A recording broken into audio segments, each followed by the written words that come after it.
Welcome to the Canadian Homeschooler Podcast, where we have real conversations about all things homeschooling from a Canadian perspective.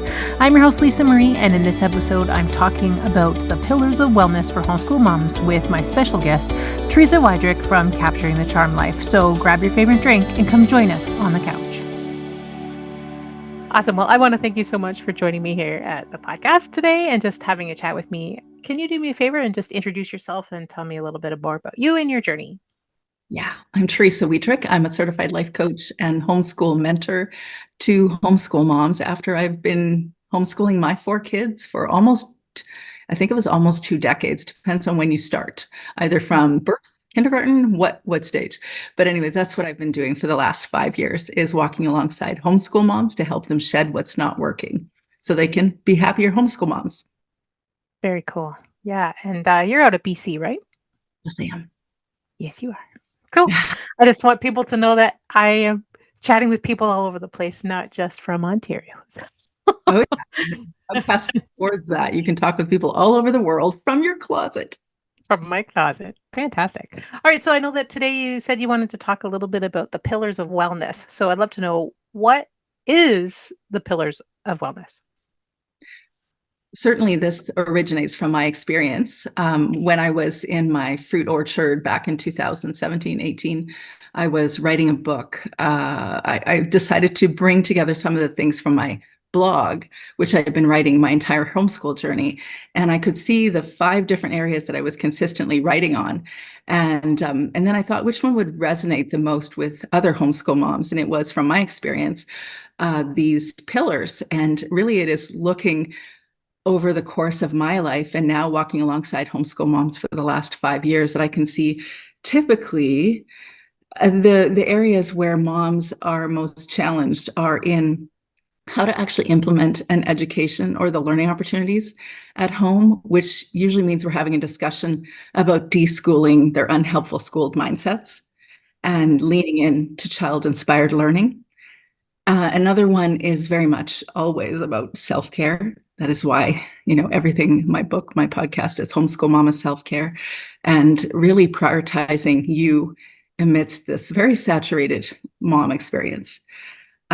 So whatever approach that takes, that could be anything from taking care of your emotions to, all the basic things that people talk about, nails and pedicures and things, except that almost never happens for me. It's more about baths and showers and making sure that you have separate time away from the family. That really helps to reinforce your sense of self. But that is the third one. Self-care is the second, and the third one is your sense of self beyond the homeschool mom role, which often is a discussion, a tangential discussion. Moms don't really have a lot of time to think about them and who they are beyond the mom role. And in my experience now, having graduated 3, my 4th is in high school, I can see that that's a very big discussion point, that whether you're ready for it or not, it will happen, and it'll happen suddenly. And then the 4th one is about actually addressing our big emotions. We have different ones, but we experience frustration or overwhelm or stress on repeat. We have similar scenarios cropping up over and over in various settings, and we need to create a plan to address them. Not to overcome them, but to address them. And I really think the relationships around us and our support network can be the 5th pillar, helping to bolster our boundaries, our internal sense of self, and also creating a community that's really supportive and connected, both in the way we show up for other people and also what we expect from others. So I see those as the 5 pillars for the homeschool mom's life. I think I would agree with you. Thank you. Yes, just from my slightly smaller 15 so odd years experience, I would say that I agree that those are the big things that, even just having worked with and supporting people, I see it as well, and in my own life. So yeah, let's start then with, maybe we'll talk about each one and we'll see kind of where it goes. But so I know that the first one for you is about education at home and how it's kind of created how you do it, how you implement it in a way that works for your family, that kind of thing. And you mentioned deschooling, and I know that I've talked a little bit about this before, but I'd love to know what your perspective is on deschooling and what it looks like, what it feels like, and why we need to do it in the first place. So I think we do it in the first place because it helps us actually enjoy our homeschools more. It Mm. helps us to focus in education more on the child in front of us rather than this, like, I don't know, the 25 kids in the classroom idealized mental space about what we think an education should be, as though we're bringing our child home to our kitchen table and we're saying, okay, now we're going to recreate the classroom in our kitchen table or at our kitchen table. And that is most people's instinct, understandably. It is what our culture is constantly, encouraging. But if you've homeschooled long enough, you realize it's not actually. There's so much more to it. Learning is like breathing. Learning doesn't have to be within 90 minutes or 6 hours or however long you construct an education or learning opportunities for your child. Learning is always, and kids are always learning. So my goal isn't actually to convey a method to homeschool in a specific way or a method to deschool, because I'm still deschooling and I'm post homeschooling now. And I can still see that the educational mindsets have consistently saturated me. So even I, after as much interaction as I've done with homeschool moms, realize that I still have very schooled mindsets. But the reason why it matters to deschool is because it actually gets in the way when we're thinking in very conventional approaches. It gets in the way of our happiness, and also it gets in the way of our child's education. Maybe we should define that deschooling is kind of teaching yourself how to get out of those preconceived ideas of what education needs to look like. The classroom, a teacher, textbook, like that's a piece of it. But it seems to be, as you've said, a lot more ingrained than we realize, just because society has made it such a big part of our childhood's lives and just society in general. So it's really interesting to me. I know that in general, I've seen a few periods of time where those preconceived ideas pop up more. So when your kid's first starting school, so like preschool and beginning school days, all of a sudden they're like, I've been doing great. My kids learn to walk, and you do all these things, and it's just natural part of parenting and natural part of life. But then they turn 4, and all of a sudden you're like, my kid needs to learn how to read, and I don't know how to do that. And so that pressure of what society has told us we need to do for education starts to creep in. And I've noticed that's the big one. And the other one is high school. When our Yes. kids shifts from elementary to high school, suddenly we feel like, oh no, this is serious now. We actually need to do whatever we're told we have to do because it's going to affect the rest of our child's life. So what tips do you have for parents who are dealing with those thoughts, those mindsets about school and about education, and how can we help them move to more freedom? Mm-hmm. Yeah. Number one, I would say, is actually, ironically, educate yourself. Mm. When the very first person that introduced the concept of unschooling to me, or more of a self-directed educational approach, is John Holt. Mhm. We're speaking to, or we're engaged in a conversation here with the new homeschool mom, that I would say definitely go check out John Holt. John Holt and Pat Ferenga have written a book called Teach Your Own, but John Holt's book, How Children Fail, helped me really get clear on him as a 30-year educator with kids in the classroom, detailing the experiences he had with kids in the classroom and how they weren't really learning as he thought they would, and what actually worked to help them learn, helped me see that, yeah, that's actually my experience in my homeschool as well. My kids aren't learning because I have put them down to give them their daily download of information. They sometimes are because they're interested, and they're sometimes fidgety and irritated and bugging their sister and, pushing back and that sort of thing, which is giving me a sign that it's not happening. They're not learning the way that I want. So I would say, first, get educated, actually learn about learning, learn from some of these unschool, even if you're not eager to unschool, just learn from some of the unschooling teachers that are out there. The other thing is to really observe your child. Pay attention to who your child really is, because you're homeschooling the child in front of you. You're not homeschooling 25 kids in a classroom.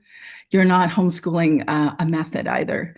And oftentimes people come to me because they have this conversation around various methods that they're like, but I really like, you'll fill in the blank. I don't want to use a specific one right now, but pretty much any of them, everyone is challenged to really lean into that method, they think. But actually, I don't think we need to lean into the method. I think we need to lean into watching who the kiddo in front of us is and how they're receiving things, because they're on a lifelong journey to learn, not until they're 18. They're going to be learning for the rest of their lives. And I can see that experience now, because I've got kids that are already graduated from college. They're already past that phase. They're still learning. They're still figuring out life. I'm still learning. But then I would say the other thing, so if you're observing, if you're doing a little education around learning, I would also suggest that you ask yourself why other people's opinions matter. And that is interconnected with the deschooling concept, because I think we have like a group think thing going on as humans, which is understandable. We need each other, we need community. And also we need to think separately and ask ourselves questions about, why am I doing what I'm doing? It's interesting though, even when we've taken the time and effort to learn what other people have experienced and understanding and teaching ourselves how to kind of get out of that mindset. And even when we've taken the time to observe our child and try to personalize their education based on that, I find even then I still have that mental block sometimes, right? Especially when my kids are, getting a little bit older, and I've got some that have graduated high school, but I keep always kind of catching myself when I say that, because it's like, but our high school years didn't look like everyone else's. So I feel a little bit like maybe we didn't do it right. Those kinds of things still creep in. And I know, as I said in one of my posts recently to somebody, I had said, one of the things about it is that I'm still in the journey. I don't have the wisdom from the end saying, oh, it worked out okay. So I have to have faith that the things that I put together on this journey along the way are leading to a success at the end, that it's going to be okay, that I taught my kids the way that I want. And I think that's one of the most challenging things, is being able to trust the plan that we've put, or trust the process, because school is so regimented with things that show progress and show success and grades and things that give you a documented path along the journey. That life learning, and no matter, and maybe just homeschooling in general, doesn't quite have that same rigidity and that the same checklist to prove that we've been successful on the path. So I think that the deschooling part is really important, and learning to trust ourselves. Mm-hmm. Yeah, I would really ask, what's right, what's enough, what's success? And if you get clear on those things and you determine for yourself what's right, what's enough, what's success, then maybe you won't feel this uncertainty about, do I have to just trust it? Or can I just say, yeah, I've determined that this is success, whatever it is. And yeah, I think asking yourselves the questions of, wait, what is my rubric for this homeschool success or graduate? Okay, well, I think that ties well into the concept of self-care, because that self-guilt and that doubts and stuff tend to creep in very easily. And I think that's part of the whole mental space that easily comes in as a mom. So, in your opinion, and you've written a whole book about it, so I know you're the expert. Maybe we don't have enough time to go through everything about self-care, but read your book. I'll put the link in right here. In your experience, what would be the top 3 things that you think are the most important that a homeschool mom needs to know, hear, or do for self-care? Okay, so it's funny that we're talking about that, because every single one of these pillars is in the book. I speak about all of these things in the book, and I've only over the last 5 years realized, oh, I really think these are important elements, not because of just my experience, but because when I'm working with other women, I'm seeing, on repeat, the same experiences over and over and over. There's so many possibilities. If I'm sitting down to coaching, then I'm going to be seeing a different, a bunch of layers of experiences from people, and they have different stories around different things. But maybe I would say, 1, manicures and pedicures are never on the list. Okay. I've got a gardening tip manicure. Everything's brown underneath. I'm not ever talking about that kind of stuff, unless, of course, you're a really young mom who doesn't get a chance to eat enough or shower enough. And then I'm talking to you about basic self-care. It's okay if your baby cries. It's okay if you put them somewhere safe and go for a shower or go to the bathroom alone and let your baby cry. I know it's really, really hard, but for your sanity, do the basics, like the ultimate basics. But I would typically be speaking with moms who are well into their homeschool years. And so I'm talking typically about how they feel, like you said, the guilt or the feeling of inadequacy, or this isn't enough, or I'm consistently losing my marbles, various thought patterns around how we think, the repeat thought patterns we have in daily experience. And I would say, first of all, get the thought self-care checklist that I've got. It was the very first thing I offered anyone as a homeschool mom working or moving into this coaching thing. Ask yourself, what are you thinking? Write it down. Are you sure that that thought is true? And the answer is always no. If you're partnered, you'll know it because they don't always see the world the same way that we do.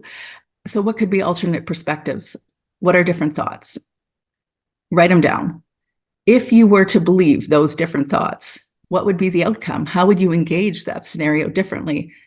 It impacts how you show up when you see things in a specific way. So questioning your thoughts really matters. It's easier to do it with an honest friend who can be like a gentle accountability partner or me. But doing that, really looking at what are you thinking and getting under the layers helps you to deal with the question of, is this enough? Should I feel guilt over this thing? How do I engage the overwhelm or the frustration that I have right now? What's the next step that I can engage? So that would be the second one that I would say. Maybe the third one would be the relationship thing. It doesn't get enough discussion. I think we'd like to keep our troubles, our frustrations with the important people in our lives quiet and not share the details because we assume nobody else is dealing with it, which is not true. You are not alone if you are in a marriage and failing alone, or in a relationship with a significant person like a parent or a sibling or a good friend and feeling like they don't get you. You're not alone. But when we consistently sign up for relationships and not feel like we're seen, heard, and understood, and they don't feel like they're seen, heard, and understood, we're actually setting an atmosphere for our home that isn't healthy for our kids. And it's also, frankly, cheating ourselves. So then I would say that that would be one of the three most important elements. But really, you could just keep me going and I could throw a few more at you. Can I add one more? This is one that I've seen on repeat in the last little while. It is, if you're partnered and you want to get away because you need to get away, that's for sure. Number one in self-care is leave without children, even if it's 20 minutes just to walk around the block, but please leave. There's a different mental experience that you have. I know you probably know this, but you might forget that when you're with your kids, it feels like you're all over the place. Your thoughts are all over the place. When you leave, even if you're in a busy place, it feels like you're quiet and everything just deflated. But people don't trust their partners to leave their kids with their partners. And I get that we parent differently, but it's in your favor to allow your partner to have a different, separate relationship with your children. So learn to trust them because you need to get away. That's a good one too. And honestly, something that I'm terrible at. So even now, although I will admit that now that my kids are older, I've discovered a little bit more of that freedom, and it's so strange to be able to like be by myself. Something that I do for my own mental health and well-being is whenever I go anywhere, my car radio is off. I always sit in a quiet car. I do not put noise on unless it's like absolutely necessary because I'm going to fall asleep or whatever. Like it's just I need to be in a quiet car. And it's weird because my husband always gets in the car and turns the radio on. And I'm always like, radio off. And I just need to have that like breathe space and that think space because at home it's always noisy. Even if the kids don't need me, they're still playing with each other or the TV is on or they're yelling and screaming and fighting or whatever. Right. So that's something that I do for myself in my own mental space too. That's good. Especially, I mean, because we do have chances to get away when the kids are doing extracurriculars and you're sitting in your minivan waiting for them. You could be doing something for yourself then. Yeah. And I've said before, self-care doesn't always have to be this big, elaborate shenanigans thing. It doesn't need to be girls' weekend away at the spa. I mean, great on you. If that can happen, high five. But it's not going to happen for me. But it can be things like I need to walk out the front door and breathe really deeply for Mhm. 5 minutes. It Yes. can be I'm closing the bathroom door because I just need to pee in private and have nobody bother me, right? Amen, sister. So self-care doesn't have to, and I think that maybe that's something that we've gotten a little bit wrong in our society, is that we've projected this self-care thing as bubble baths and manicures as if that's the solution Yeah. that's going to fix everything. But really it's about finding ways to heal yourself. Yeah. Yeah, so I was on Facebook and I was scrolling through and one of the people had posted a teachers aren't just getting the summer off. It's actually called recovery time. And I was Mhm. like, what about me? I'm a homeschool mom. I don't get recovery time. So it's like thinking about how can we as a homeschool mom get that break? And Yeah. maybe it's sending the kids to camp for a week. Like I can't imagine doing this every day, but having my kids at summer camp for a week Yeah. just gives me a chance to be like, you know what? I'm going to go back to bed. Yeah. Or It's and I've never do that. So, those kinds of things. What can we do? What can you do in your day? So I love those ideas that you had about just and being seen, heard, and understood. Why is it so hard to share with our partners about how we actually feel and what we're experiencing? Well, it took me years. I mean, that is actually kind of part of my memoir, The Road Back to Me, which is not formally called that yet, but it is essentially at theme. It is about me coming back to me, realizing that I was just not really acknowledging who I was or what I needed. And this isn't just a homeschool thing. This is just a life experience. It was at that point that I said in my relationship that I need to be seen, heard, and understood. And it's not that I was told by him that I'm not going to. It's just that when we went into a relationship, we went into our relationship with a particular pattern of relating. And when I had a big epiphany that actually I'm not really here, I'm not really showing up as my true self. I don't even think I know who I am. And and I do know that I'm somebody that is going to try and make everybody happy around me and help everybody, which is my default setting as Enneagram 2. But also, who am I outside of the relationships? Who am I outside of this very important relationship? And it was at that point where things really revolutionized for us, uncomfortably, very uncomfortably in the beginning, but then moving towards saying, this is what I need. This is who I am. Will you honor that? It's vulnerable. It's authentic. When people talk about authenticity, it's beautiful, but it's also vulnerable. It means you could get rejected. And so we tend not to want to say, hey, will you see all of myself? And what do you think about it? Will you reject me? Will you accept me? And even if we love someone and we're in close connection with someone, we still don't necessarily always feel seen, heard, and understood. And we still sometimes feel at risk for not having someone that would be willing to do that. And I think this ties into the next topic really well about making sure you have space for you and finding something for you. I know and anybody who's followed my journey probably has seen me talk about this about 2019 and was the year that I totally burnt out, like hardcore burnt out. Like I could barely get out of bed and my days were literally sitting on my office chair in the middle of the house and staring blankly at a wall trying to make sure nobody died. Like that was my goal for my life at that period of time. Mhm. And the one thing that I realized at that point was I didn't have me anymore. Yeah. I didn't have me anymore. My life was so wrapped up in all the different identities that had been I'd given to myself, right? I'd given them to myself. It wasn't that somebody else had thrust them upon me. I chose to be mom. I chose to be homeschool mom. I chose to be Lisa the Canadian homeschooler, right?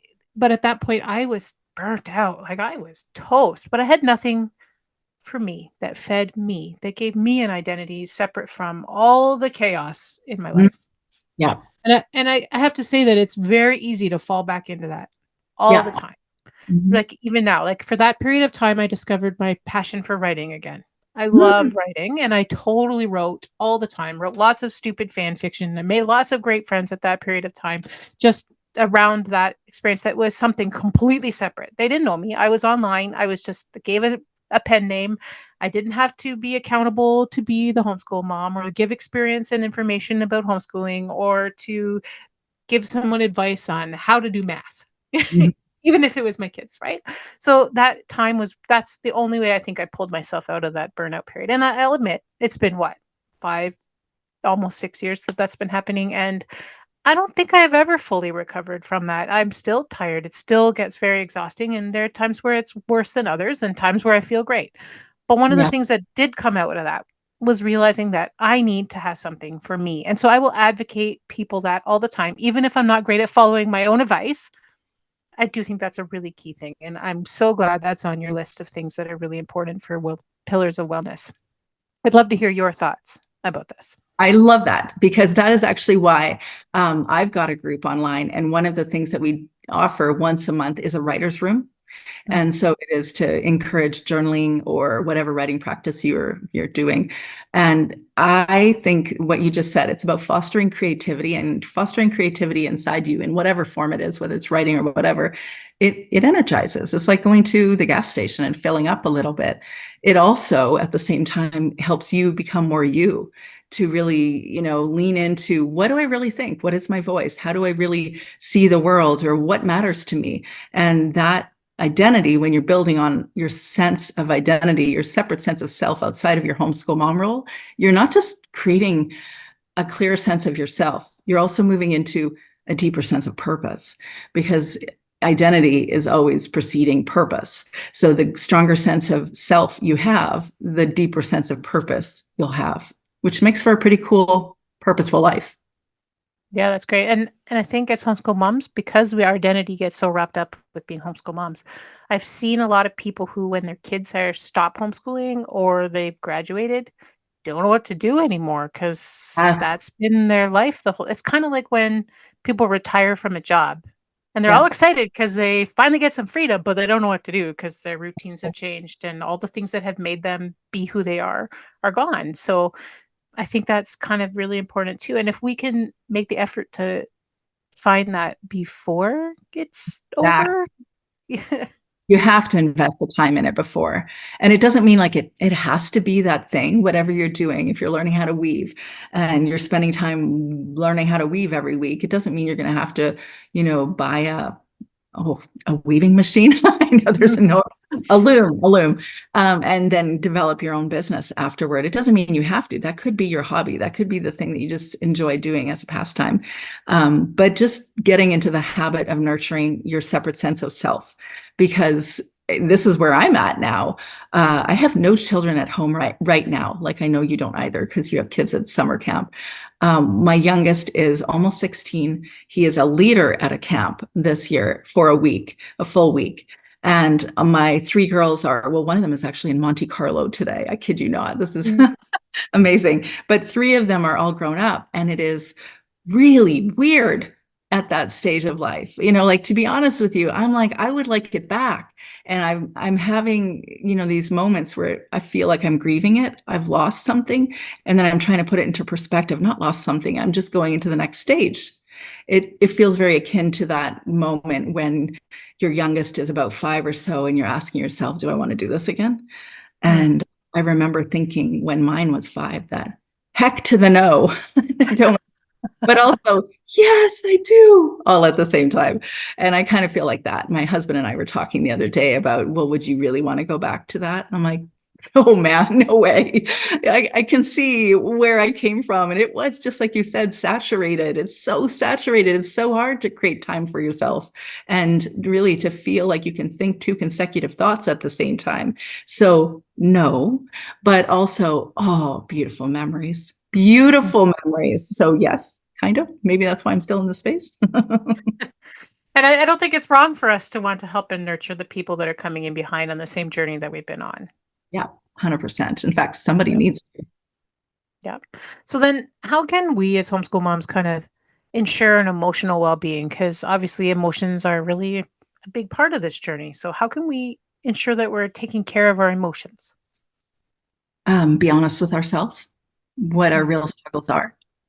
When people come to chat with me initially, they usually think it's about, well, various things, but sometimes it's like, oh, this curriculum isn't working for me, or I really am frustrated with this, method. And I do find a lot of homeschool moms come to say, I don't know how to be in this and still be happy. And yet it's actually extremely demanding and unhappy making the way that they're engaging it. So anyways, there's various reasons why people come, but I would say, be honest with yourself, journal, spend time in journaling at the very least, or find a therapist or a coach, because whatever the challenges on repeat you're experiencing, it's not really about homeschooling. It's about something deeper. I actually really loved when you said healing yourself, because that's a discussion that I have always in coaching, that even the experiences we had that were either big T traumas, small T traumas, or just, things that really stick in our mind years after an experience, they are influencing how we're homeschooling. They're influencing our mom life right now. They are clouding our ability to be fully present and enjoy whatever is right in front of us. So it's worth digging deep for a while and being really uncomfortable for a while so that you can get past those layers and then live more purposefully. Okay, so I told you about my story at burnout. So if you're going to give advice to somebody who's dealing with burnout, and a lot of times that's not just because there's just too much on our plate. It's also does have to do with the emotional section and just all the expectations that either we or other people have put on ourselves, right? How what strategies would you recommend to deal with stress and burnout as a homeschool mom? So I go into conversation and I go into questions, and I really act like an observer, asking questions about your experience, why you're experiencing what you're experiencing. And then when you start sharing tidbits of your story that sound to me like, but wait, that might connect with this, then I say, how do those things connect? And then you get a little bit more awareness of, oh, wait, this thing is influencing all of this. And really it is about playing connect the dots, I would say. And you can do this with a general accountability friend partner, but having somebody that is hands off, that has no skin in the game, is a really useful tool. Or you can journal. This is why I gradually continue to create these journals for homeschool moms, whether it's building, bolstering relationships, or dealing with your big emotions or overwhelm, or reimagining your homeschool, all sorts of different things. I kept doing it and I'm like, oh, the reason why is because it's like an entry level awareness strategy to get clear on what's really going on. I need to journal again. It's been a long time. Okay, so then the other thing you mentioned is about relationships and about kind of learning how to create community and the need for community and setting boundaries. So, first of all, how important is community and what does that look like to you, or what do you recommend it look like for others? I was just in the middle of editing a podcast episode today, right before we're chatting. And and it's geared towards the first year homeschool mom, but really you can take ideas from this no matter what stage you're at. I think it is useful for us to think outside the box, even when it comes to community, because our tendency, or I should at least say, I know from my experience, when we came out of the school system, my oldest, and we went into homeschooling, my mindset was, okay, I moved provinces. I know how I want to homeschool. Now I have to find my community. Tell me where the building is that we'll be meeting every week at the same time so that our kids can join together to do a co-op, which is kind of like sharing different people's resources and ideas. And we're going to meet there every week, and they're going to homeschool the same way that we do. They're going to have a worldview that's the same way that we do. And everybody's going to live happily ever after, which in some funny ways appears to be me taking my children out of a school system to put them into a very formal scenario that looks like a school. And we're going to show up at the same time and week or day of the week every week to be with the same people, to do the same things. Homeschoolers aren't like that, as we know. If you put something out there online, people may or may not show up. If you tell people, I'm going to meet at the playground at such and such a day, they might have other things that they're doing. We have a real independent streak, which is beautiful. But I've learned that you have to think outside the box in community. Sometimes you're not actually looking for a homeschool family to build a community alongside. You just want someone that will make you feel seen, heard, and understood. It doesn't mean they have to be homeschoolers. It doesn't mean they have to think the same way, your worldview. They don't have to be the same way. Traveling really helped me see that most people have very similar values around family. They want to be close and do right by family. They are helpful. That's my experience. And so because of that, I go, you know what, I can be friends and connect with anyone if I want to. But I do need a support network. It's not an option. Doing this alone, which I've learned is a common experience, it's not as satisfying. And being able to share those little small wins along the way with other people is really valuable. And also using somebody as a sounding board and realizing, oh, you're normal because you're experiencing something with your child at this stage or in this way. This is really useful. You need to build community. I've noticed that since COVID, so I feel like there was a break Yeah. somewhere there, that there was a shift and change. So in the before times, I felt like the community was very strong, very structured. There were people that I could connect with. There was people my kids could connect with. I've seen that post COVID, it's been much more challenging. And I don't know if that's just where I am or the community that we have around here, or if it's just in general, people aren't as committed and aren't as interested in building that same network. And I don't know what shifted. I don't know what changed. It's just something that I've observed from myself and from communication with other people. And people lament it, but it doesn't seem like anybody is able to make the change to make it happen. Yeah, I've seen a lot of people have real struggles. There was a lot of breaks in relationships, and I would hear the narrative, the way people would say it. Well, they believe ... and this is too uncomfortable for me. And I would hear that coming from both sides of a scenario, although I won't even say them out loud, but we all know which issues were the ones that were most triggering for people. And everyone was experiencing breaks or fractures in relationships. And also, I think we got practiced at being alone, even though alone is truly not a recipe for happiness, says all the research. And even though being alongside community means that you have to be willing to see, hear, and understand people that don't make sense to you or you don't get, but doing that practice actually makes you feel more alive and part of something bigger in the world. Yep. And I think it's important for our kids to see that too, to Yeah. be able to learn how to handle scenarios that aren't ideal all the time, which is really, really hard for us and for our kids. But I just even wish I could be like, hey, we're meeting at the playground and have people consistently show up. It would be just nice to have, even just for an afternoon. If it's somebody I've never met before, I don't care. I just want to chat with people.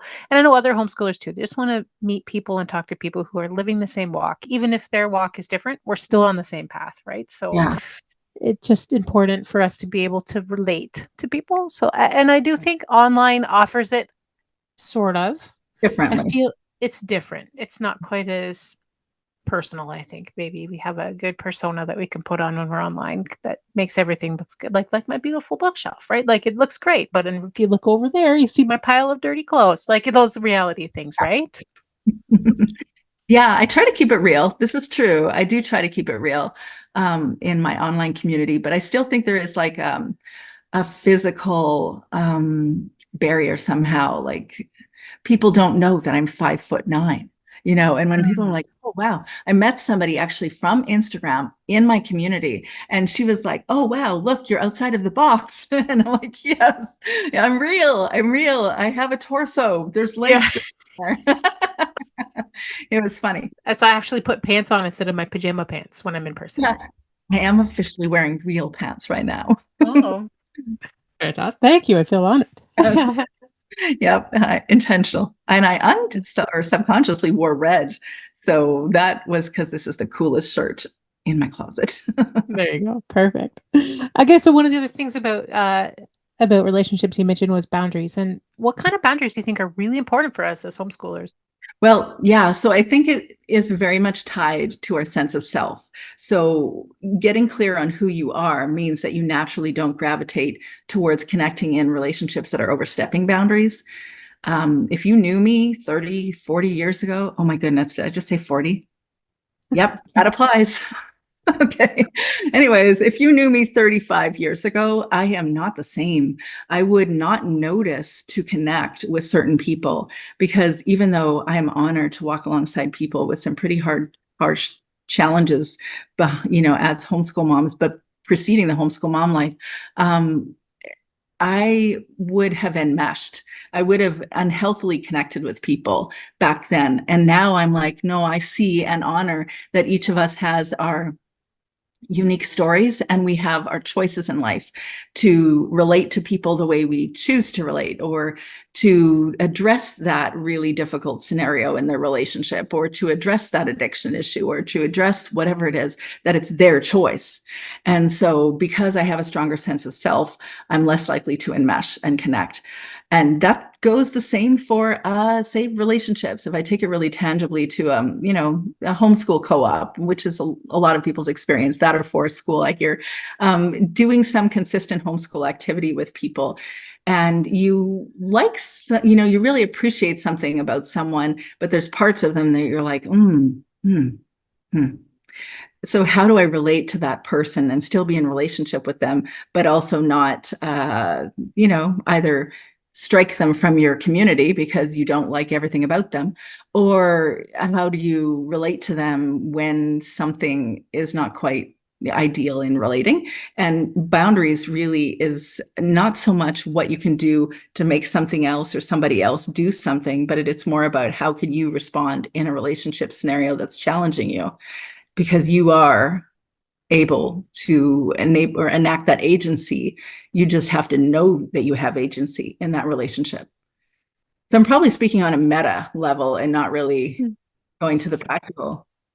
That's okay. No, it makes sense because it's hard because it's very personal too, right? So it depends on the situation and the people that you're dealing with. So it's hard to give just specific advice unless you are specifically talking to someone about that particular thing. I know that sometimes relationships, and I think that I just had a podcast about this too, about handling opposition, about just a lot of times, even, yes, it's important to learn how to be able to set boundaries within our actual homeschool communities and things. But I found that a lot of the people that I've talked with, the biggest stress has been with family in Mhm. particular. And they really want their family to approve and are heartbroken when families don't, Yeah. or don't know how to handle the situations where their parents in particular, don't necessarily support and encourage them on the journey that they're wanting to do.